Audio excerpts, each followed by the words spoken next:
In this lesson, we'll go over the Human Resources application. We'll go over setting up departments, managing employee forms, and managing vacation and sick time. We'll start with organizing company departments. Let's open the Employees tab and go to the Departments menu. Here we can click Create to make our first department. We'll call it R&D. We can assign a parent department and a manager. Let's save this department and create another. Management. We can create as many departments as we need, but let's move on now to setting up employees. From the Employees section, we can click Create.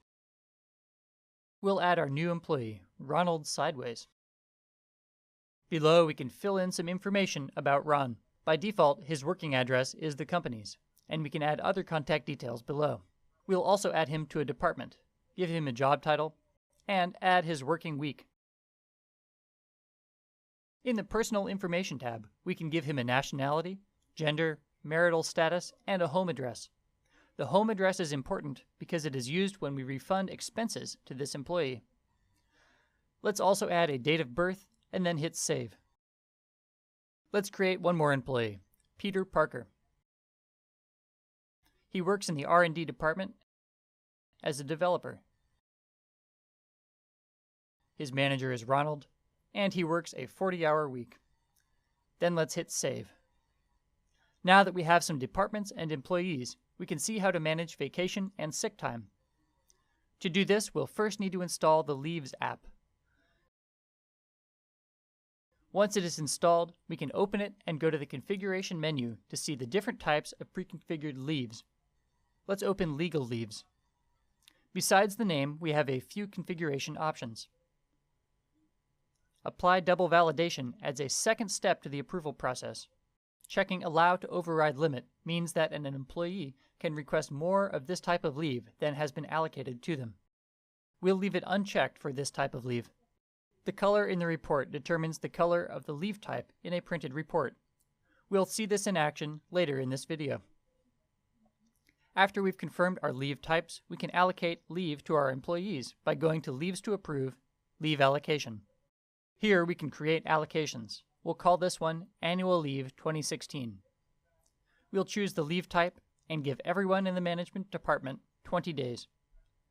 When we approve the allocation, our employees can start using their days off by creating leave requests. To create a leave request, we'll go to My Leave, Leave Requests, and select some days off by clicking and dragging across the calendar. In the prompt, we can add a description, choose the type of leave, and fine-tune the dates. Note that this request is for us, the administrator, to take time off. Let's also add some sick leave. Note that we can create requests on days that have already passed. We don't have to plan sick days ahead of time. We can enter them when we get back to the office or remotely from the comfort of our hospital bed. Now let's save this request and add one more request for 3 days of unpaid leave. A description isn't mandatory, so we can leave it blank and save the request. Now our manager needs to approve the requests.